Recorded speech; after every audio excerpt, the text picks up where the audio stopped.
안녕하세요. 오늘도 사연살롱을 찾아주셔서 감사합니다.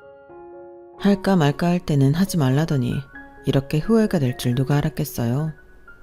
저는 작년 이맘때 결혼식을 앞두고 정말 고민이 많았어요. 남편이랑 결혼을 앞두고 싸웠던 것도 아니고 시댁에서 혼수나 예단 문제로 트집을 잡았던 것도 아니었는데 말이에요. 그렇다고 저희 친정에서 결혼을 반대했던 건 더더욱 아니었기 때문에 저 스스로도 이런 반응이 당황스러웠어요.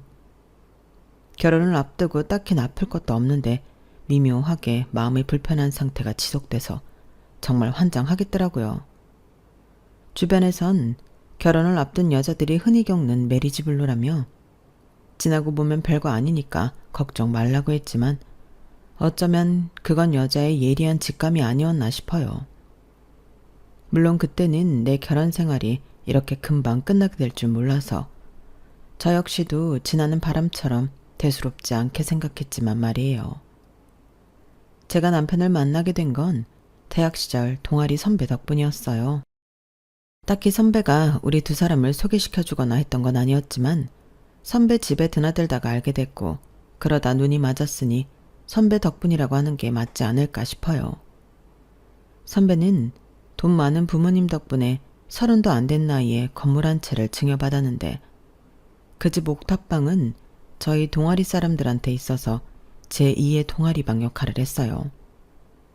학교 강의를 마치면 누가 먼저랄 것도 없이 다들 술과 안주를 사들고 선배네 옥탑으로 향했거든요.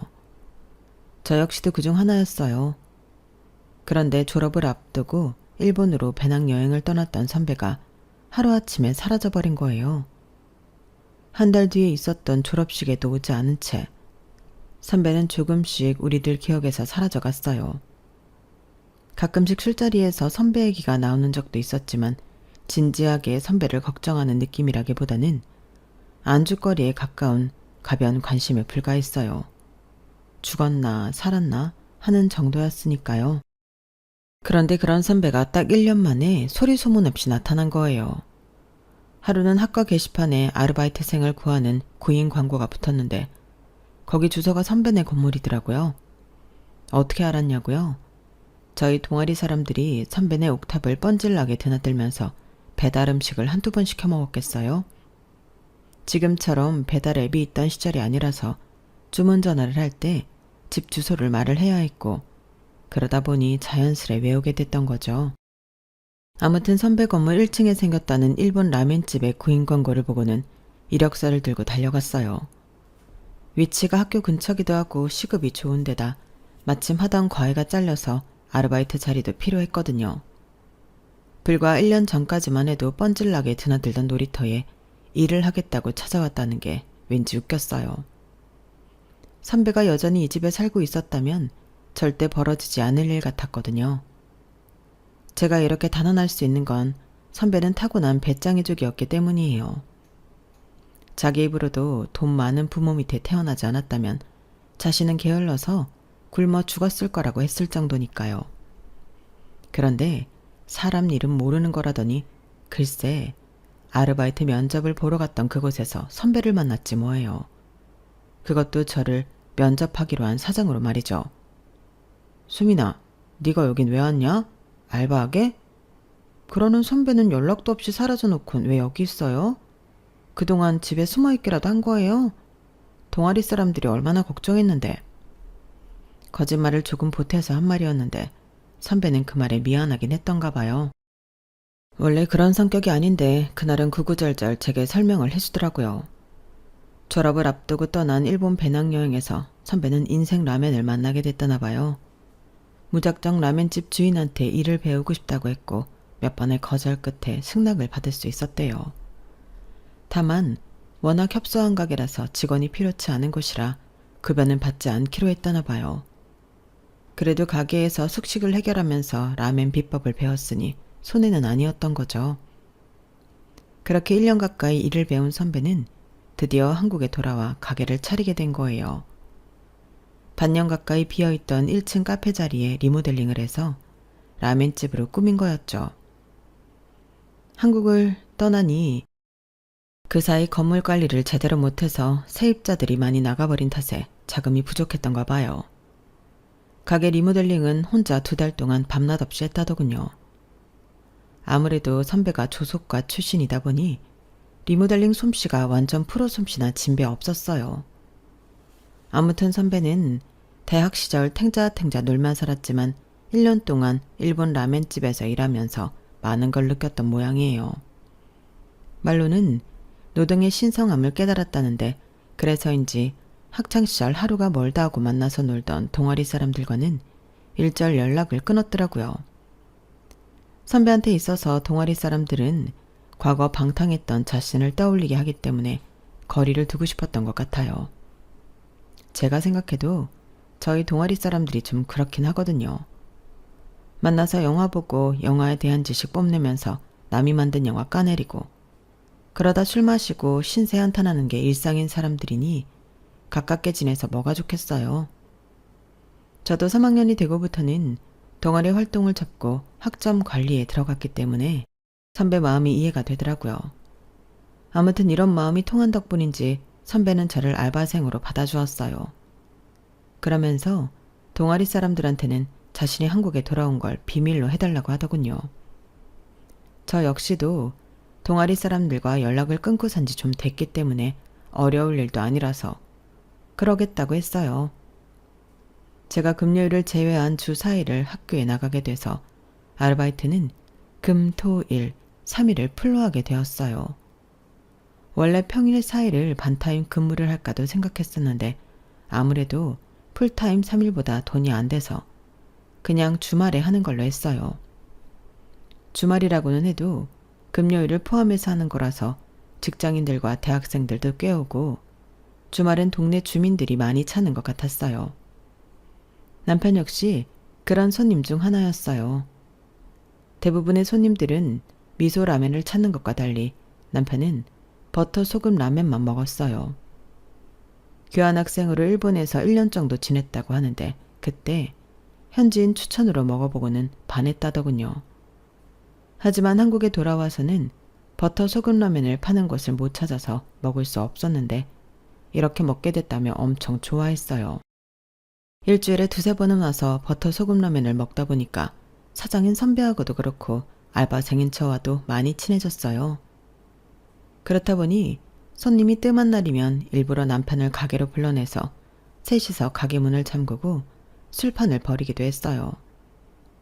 제가 취업을 하기 전까지 선배 가게에서 아르바이트를 했으니까 거의 1년 반 정도 남편과도 알고 지냈던 것 같아요.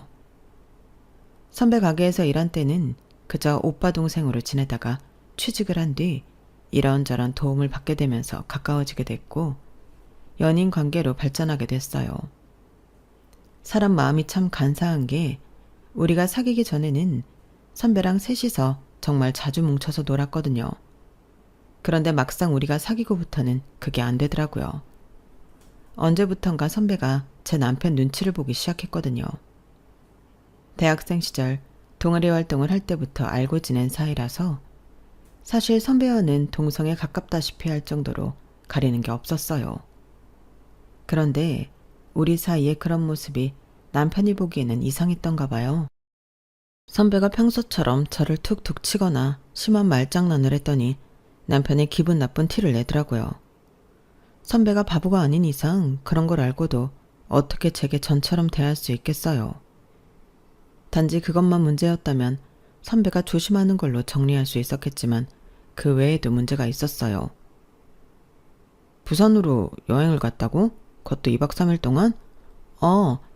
선배랑 둘이 갔다는 게 아니라 동아리 사람들이랑 다 같이 갔었어.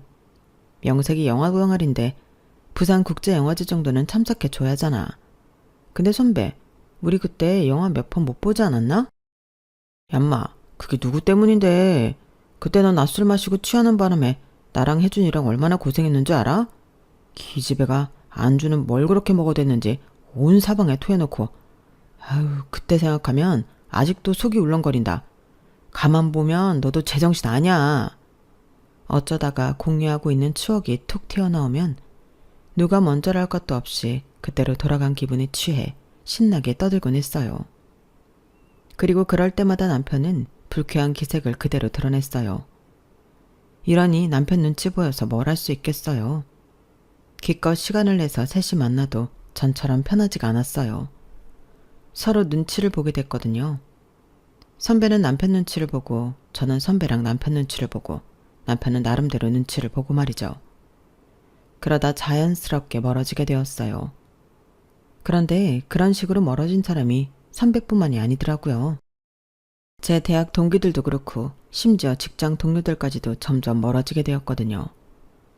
저도 그걸 인지하지 못하고 지내다가 중간에 남편이랑 잠깐 헤어졌던 때가 있었는데 그때 그걸 깨닫게 되었어요. 하루는 대학 동기를 만났는데 동기가 저를 보자마자 대뜸 그러는 거예요. 너 그 남자랑 헤어졌구나? 어떻게 알았어? 당연한 거 아니냐? 그 남자랑 아직도 만나고 있다면 네가 나한테 만나자고 연락을 했겠어? 남의 연애사에 이러쿵저러쿵 하고 싶진 않지만 그 남자 정말 별로였어. 너 그 남자 사귀면서 애들이랑 연락 다 끊긴 거는 아니? 심지어 너희 두 사람 만나게 해준 기준 선배도 네 남자친구 눈치 보여서 너한테 연락하기 꺼려진다고 하는 걸 보면 문제 있는 거 아니니? 암튼 한 번만 더 남자 문제로 연락 끊기면 그땐 가만 안 둘 줄 알아? 동기는 그동안 많이 서운했던지 볼멘 소리를 했어요. 그러고 보니 남편이랑 사귀면서 제일 많이 들었던 말이 걔랑 놀지 마였어요. 거기다 툭하면 친구야 나야 선택해? 라는 말도 입버릇처럼 하곤 했고요. 제 주변 사람들과 함께 보게 되는 자리가 있으면 매번 트러블이 생겨서 결국엔 다시는 안 보는 사이가 되곤 했고 저만 따로 그 사람들이랑 어울릴라 치면 앞서 말한 것처럼 그 친구랑 자기 사이에 선택하라고 강요했어요. 그러니 어디 마음 편히 사람들을 만날 수 있겠어요. 결국엔 사람들과 서서히 연락이 끊기거나 연락이 된다 쳐도 따로 만나는 일은 없게 되어버렸죠. 그러고 보니 남편은 자기 친구를 소개해준 적이 단 한 번도 없었어요. 딱 한 번 남편이랑 극장에 갔다가 회사 동료와 마주친 적이 한 번 있긴 한데 그마저도 제게 소개 없이 바로 헤어졌기 때문에 만났다고 하기도 좀 그렇네요. 아무튼 남편과 연애하는 동안 제 옆에는 남편 외에 그 누구도 머무를 수 없었어요. 남편이 그걸 참지 못했거든요. 그걸 아니까 저도 남편 외에는 곁을 내주지 않았어요. 그래도 그때는 내가 좋아하는 사람이 싫어하니까 당연한 거라고 생각했는데 남편과 헤어진 이후에야 그게 당연한 게 아니란 걸 알게 된 거예요. 지금껏 몇 년 동안 이 남자의 말에 휘둘려 세뇌당했다는 사실을 깨닫자 멘붕이 오더라고요. 그래서 한동안은 연애고 뭐고 다 필요 없다고 생각했어요. 내 자신이 강해지는 게 중요하다는 생각뿐이었거든요. 그때 정신 수양을 위해 요가도 배우고 독서도 많이 했던 것 같아요. 1, 2년 그렇게 한다고 하루아침에 많은 게 변하지는 않겠지만 그래도 내가 할 수 있는 작은 것부터 차근차근 해 나간다면 어제보다는 조금 나은 오늘을 맞을 수 있지 않을까 생각했거든요. 그렇게 조금씩 자신감을 채워가던 어느 날 선배의 라멘 가게에 갔다가 헤어진 지 2년 만에 남편을 보게 된 거예요. 그동안 저는 선배 가게에 자주 다녔지만 남편이 온 적은 한 번도 없었던 터라 저도 선배도 많이 놀랐어요. 그런데 그것보다 더 놀라웠던 건 그 사이 많이 변한 남편의 외모였어요. 꽤 건장한 체구였던 남편이 호리호리하다고 느껴질 정도로 살이 많이 빠졌더라고요. 2년 만에 만난 남편한테 아무런 감정을 못 느끼는 저와는 달리 남편은 저와 눈도 제대로 못 마주칠 정도로 많이 떨더라고요. 그걸 보면서 속으로 조금은 통쾌했어요. 남편이랑 제가 헤어진 이유가 떠올랐거든요. 남편은 원래 대기업이라고 하기엔 조금 급이 떨어지는 회사에 다니고 있었는데 이직을 하면서 레벨업해서 이름 있는 대기업에 들어갔어요. 그런데 그때부터 사람이 변하기 시작하더라고요. 저는 대학 졸업 후 스타트업 회사에 다니고 있는데 자꾸 제 선택에 관여를 하려고 하는 거예요. 그런 회사 다녀봐야 경력으로 쳐주지도 않아. 그러게 내가 뭐라 그랬어? 정 안 되면 공기업이라도 노려보라고 했잖아. 그 정도는 돼야 어디 가서 명함이라도 내밀지. 말이 좋아 스타트업이지 월급도 얼마 안 되고 언제 없어질지도 모르는 회사를 뭐하러 기를 쓰고 다니느냐고.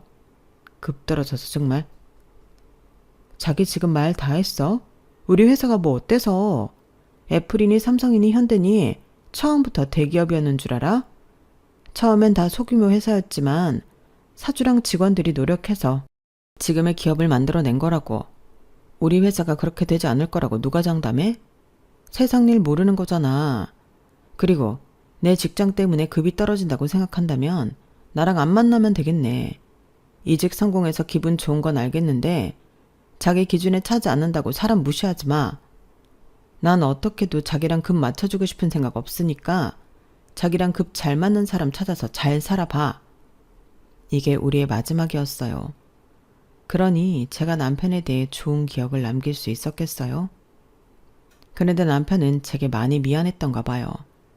자꾸 아련한 눈빛으로 은근히 제 시선을 피하는 게 마치 자기 좀 가엾게 봐달라고 아양을 떠는 것처럼 보이더라고요. 그래도 몇 년을 사귄 정이 있는데 단칼에 모른 척할 수는 없어서 요즘 어떻게 지내냐고 물어봐줬어요. 그저 형식적인 질문이었는데 남편은 기다렸다는 듯 그간의 근황을 쏟아내기 시작하더라고요. 너랑 헤어지고서야 알았어.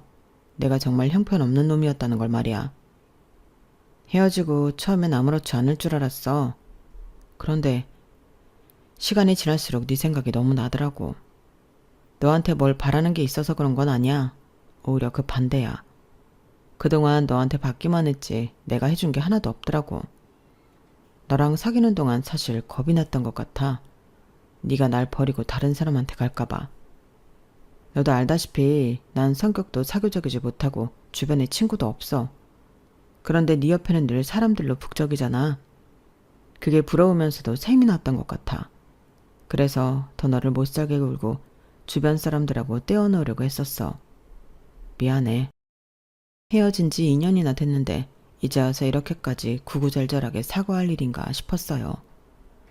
그러면서도 한편으로는 가슴 한구석에 감춰두었던 멍자국이 조금은 옅어진 기분이 들었어요. 지난 2년 동안 요가도 하고 명상도 하면서 마음의 상처를 치유해보려고 했었는데 그때 들인 노력보다 남편의 사과 한마디가 더 큰 힘을 발휘하는 것 같더라고요.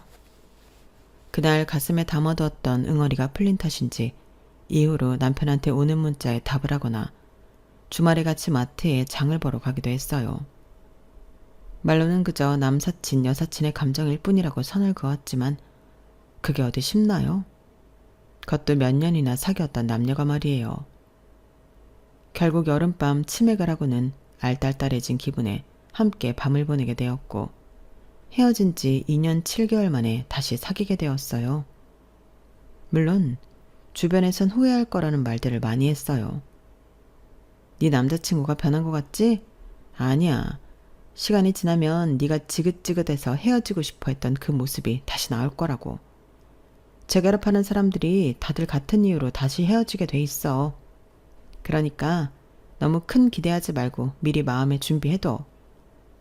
돌이켜보면 그때 친구의 말을 들었어야 했는데 내 남자는 다를 거라는 근거 없는 믿음 때문에 결국 내 발등을 제가 찍었지 뭐예요.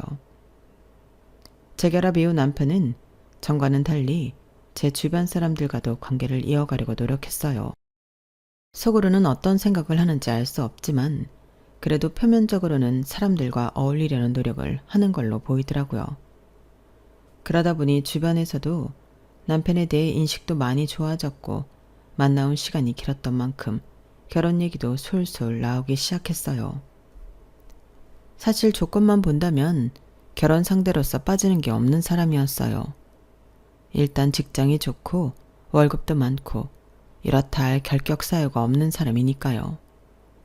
시부모님도 대단한 경제력을 가진 분들은 아니셨지만 그래도 노후 준비를 착실히 해놓으신 덕분에 자식들한테 손 안 벌리고 살 수 있는 정도의 경제력을 가진 분들이셨어요. 게다가 남편이 3남 1녀 중 막내라서 제사나 부모님 부양에 대한 압박도 상대적으로 없는 편이었어요. 누가 봐도 괜찮은 결혼 상대인 거죠. 실제로 저희 부모님도 남편을 만나보시고는 바로 결혼 승낙을 해주셨어요. 저 역시도 시부모님께 인사드리는 그 자리에서 바로 며느리 소리를 들었을 정도로 양가 부모님의 허락을 받는 건 쉬운 일이었죠. 막히는 거 없이 너무 순조롭게 모든 일이 풀려나가서 되려 겁이 날 정도였어요. 남들은 1년 혹은 반년 전에는 예약을 해야 시골릴 수 있다는 유명 예식장도 친구 도움으로 쉽게 계약할 수 있었고, 신혼집도 발품 얼마 들이지 않고 금세 얻을 수 있었어요. 시댁에서 과도한 혼수나 예단을 바란 것도 아니어서 그것 역시 문제될 일이 아니었죠.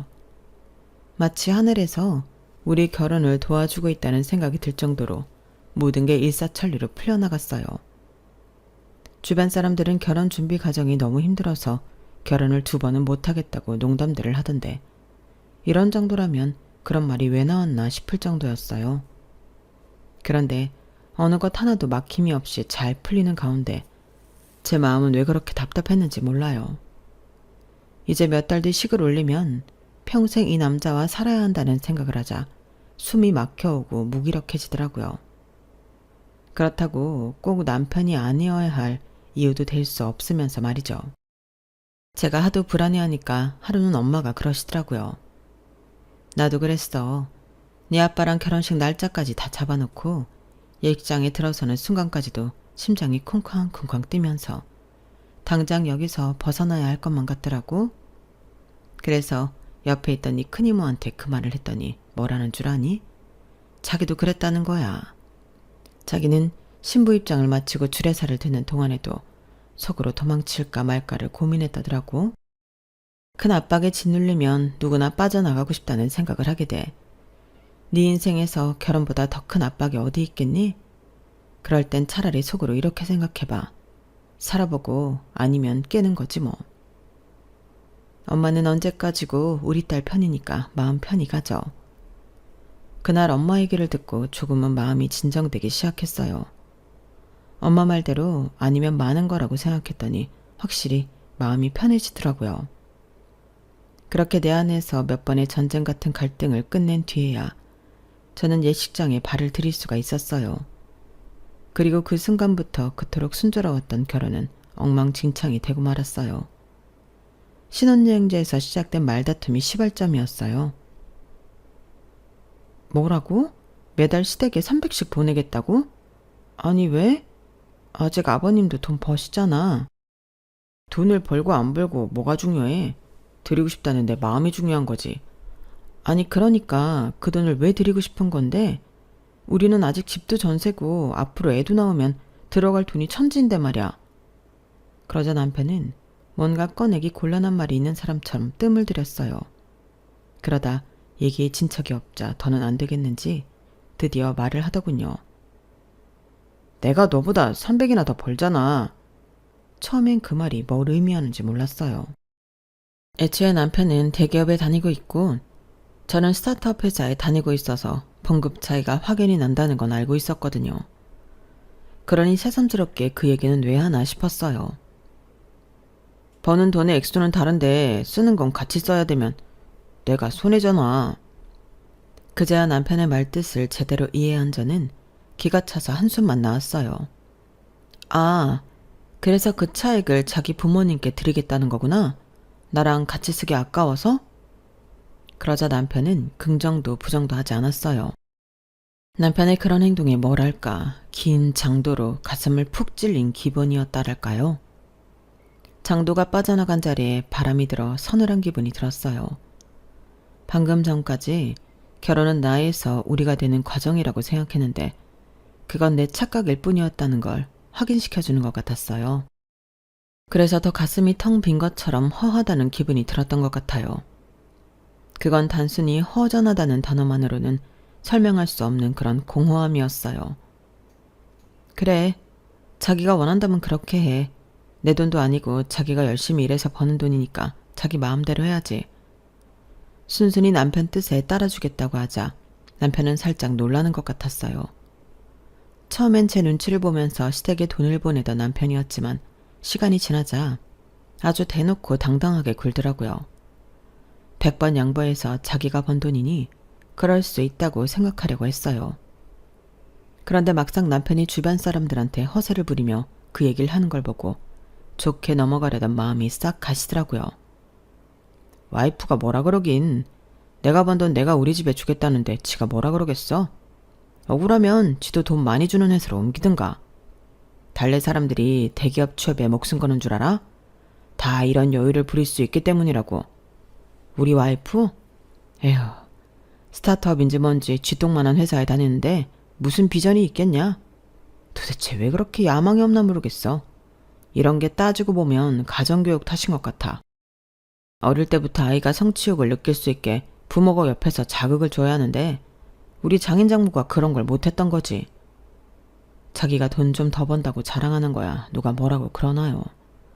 그런데 왜 거기에 내 부모님까지 끌어들이냐고요. 결혼 전에 친구가 했던 말이 그제야 떠오르더라고요. 한번 헤어졌다가 재결합하고 얼마 안 됐을 때 친구가 그랬거든요. 시간이 지나면 제가 헤어지고 싶게 만들었던 남편의 모습이 다시 나올 거라던 말이요. 친구의 말이 실현되기까지 걸린 시간은 결혼하고 불과 한 달도 안 돼서였어요. 그 한 달도 안 되는 기간 동안 남편은 양파 껍데기 벗기듯 그동안 진짜 자신을 감추고 있던 가식들을 하나씩 뜯어냈어요. 그렇게 만나게 된 남편의 민낯은 제가 살면서 정말 상종하기 싫어했던 최악의 인간 딱 그 자체더라고요. 도대체 어쩌다 이런 인간으로 자랐나 하고 봤더니 글쎄 저희 시부모님이 딱 남편의 노인 버전인 거 있죠. 자식은 부모의 등을 보고 자란다더니 그 말이 하나 틀리지 않더라고요.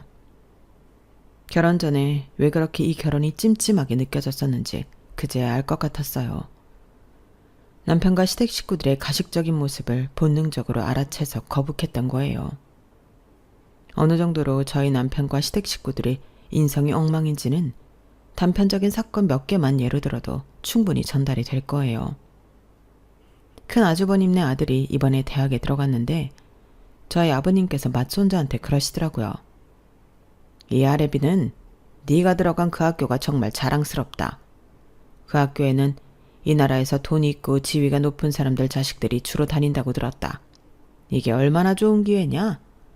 가진 것도 없고 능력도 없는 것들 사이에서 시간 낭비할 필요 없이 윗계급 사람들하고만 어울릴 수 있으니 말이다. 인생은 자고로 누가 더 높이 올라가느냐의 싸움이야. 지금 네 옆에 있는 것들을 친구라고 생각하면 절대 안 된다. 그것들은 전부 네가 밟고 올라갈 디딤돌에 불과한 것들이니까. 너희 아빠랑 작은 아빠들 그리고 고모까지 이 하레비는 지금 너한테 말한 그대로 교육시켰고 그래서 이렇게 어디 내놔도 손색 없이 키워냈단다. 그러니 이 하레비 말 명심하고 꼭 따르도록 해라. 알겠지? 옆에서 그 말을 듣는데 순간 제 귀를 의심했어요. 아니 어떻게 할아버지가 자기 손자한테 이런 말도 안 되는 교육을 할 수 있는 거죠? 친구들을 밟고 올라갈 디딤돌로 생각하라뇨. 그런데 무서운 건 저를 제외한 나머지 사람들이 아버님의 그 말에 고개까지 끄덕이며 경청하더란 거예요. 그때 그 자리에서 느꼈던 이질감은 살면서 제가 느낀 공포 중 가장 큰 공포였어요. 지금까지 내가 알던 사람들이 순식간에 낯설고 기괴하게 보였으니까요. 그래서 몸이 안 좋다는 핑계를 대고 서둘러 혼자 빠져나왔어요. 그 자리에 더 앉아있다가는 구역질을 할 것 같았거든요. 이후에도 가족 모임이 있을 때면 아버님은 말도 안 되는 소리를 하시며 가족들한테 성공한 인생을 사는 법에 대해 말씀하셨어요. 자기보다 약한 것들한테는 강압적으로 대해야 차후에 기어오르지 못한다거나 나를 이끌어줄 수 있는 능력이 있는 상사라면 내 아내까지 내어줄 각오를 해야 한다는 둥 진짜 토 쏠리는 개소리들이었어요. 그러면서 식구들이 자기 경험담을 으스대며 떠들어대는데 지옥이 있다면 여기가 지옥이겠다 싶더라고요. 지위가 높고 돈이 있는 사람들한테는 이보다 비굴할 수가 없을 정도로 굴고 자신한테 도움이 안 되는 사람들한테는 매정하다 못해 가혹할 정도로 대하는 모습이 바로 이 가족의 실체더라고요. 그나마 그 중에서 가장 덜했던 게 제 남편이더라고요. 이걸 다행이라고 생각해야 할지 모르겠지만요. 결혼하고 처음 맞는 명절이 며칠 앞으로 다가온 어느 날이었어요. 어머님이 퇴근 후에 잠시 들리라고 하셔서 시댁으로 갔더니 제게 종이 한 장과 볼펜을 주시더라고요. 어머님, 이게 뭐예요? 명절도 다가오고 해서 미리 각서를 만들어 둬야 할 것 같아서 불렀다. 너도 알다시피 우리 상민이가 월급을 너보다 많이 벌잖니? 혹시 네가 그 돈을 친정에 빼돌리기라도 하면 어쩌냐고. 상민이 말로는 매달 300씩 보낼 테니 그런 걱정하지 말라고는 하는데 그래도 부모 입장에서 내 새끼가 번 돈을 며느리가 뒤로 빼먹을지 모르는데 어떻게 걱정하지 않을 수가 있겠니? 그러니까 여기다 각서를 써라. 내 아들이 번 돈에서 단돈 1원도 네 친정으로 보내지 않겠다고. 만약 그랬을 시엔 보낸 돈의 100배를 우리한테 보상하겠다고 말이다. 어서 안 쓰고 뭐하니? 퇴근길에 느닷없이 끌려와 이런 말도 안 되는 각서를 쓰라니 제정신인가 싶었어요. 그래서 한숨을 쉬며 시간을 끌었더니 어머님이 아주 방방 뛰시면서 있지도 않은 일로 소설을 쓰시는 거 있죠. 너 설마 니네 집에 그동안 돈 퍼다 날랐던 거니? 그래서 쓰라는 각서도 안 쓰고 그렇게 버티는 거냐고. 내가 너 이럴 줄 알았다.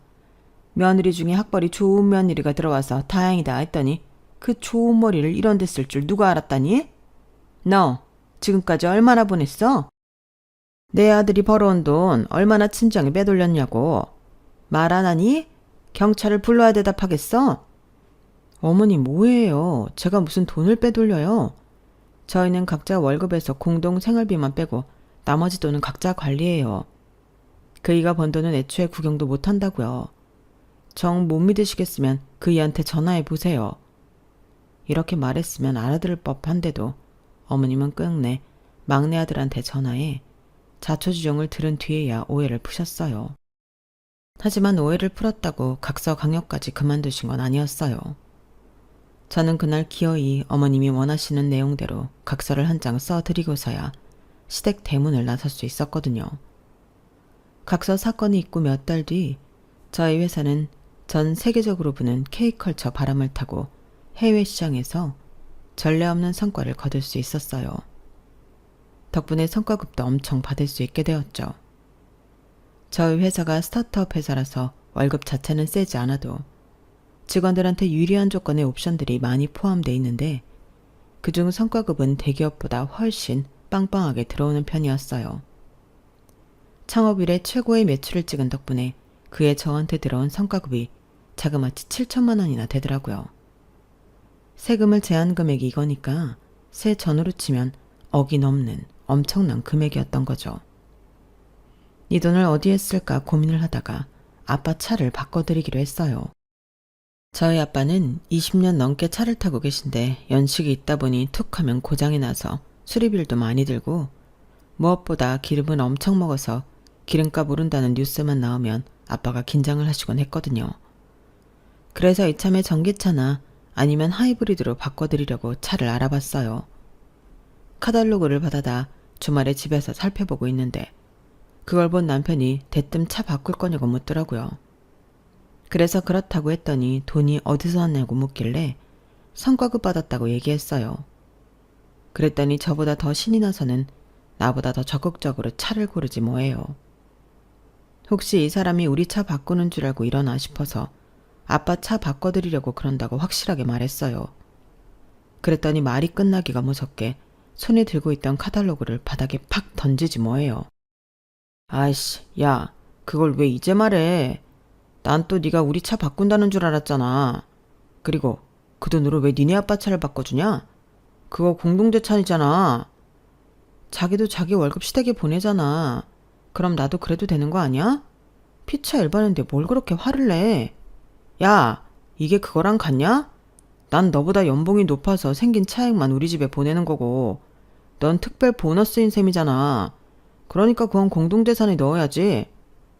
남편은 끝까지 물고 늘어지며 제 성과급을 자기와 같이 써야 한다고 말도 안 되는 주장을 펼쳤어요. 와, 자기 정말 이기적이다. 자기가 더 버는 월급은 내가 쓸까봐 아까워서 자기 엄마한테 다 보내면서 내가 번 성과급은 같이 쓰자고? 이게 무슨 말도 안 되는 개소리야. 됐어. 난 이런 일로 자기랑 말싸움하기 싫으니까 그만해.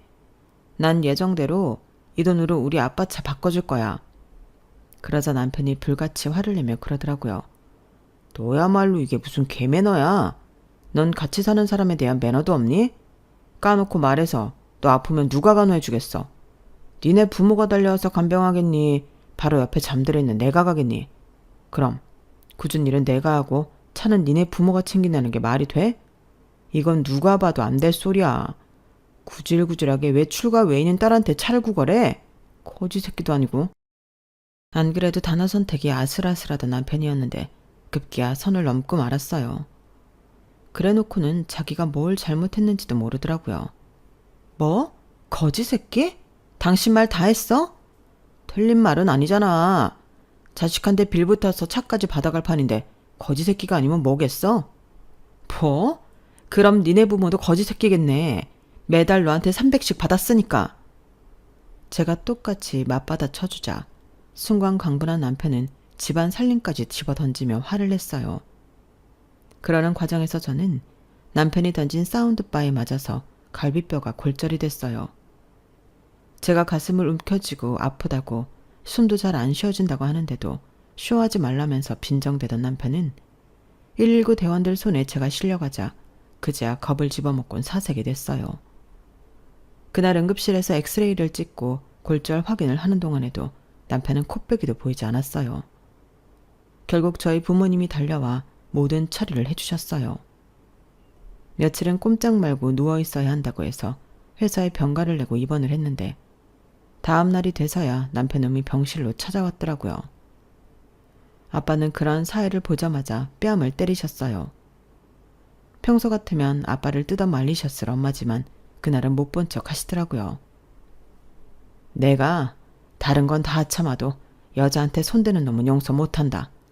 생각 같아선 내 딸이 다친 것처럼 네 놈 갈비뼈도 몇 개 부러뜨리고 싶지만 안간 힘을 쓰고 참는 거야. 그러니 너도 최소한의 양심이 있다면 순순히 이혼 서류에 도장 찍어라. 만약에 도장 안 찍고 딴소리하면 그땐 네 놈이 고개도 못 들고 다니도록 만들어줄 테니까 결정해.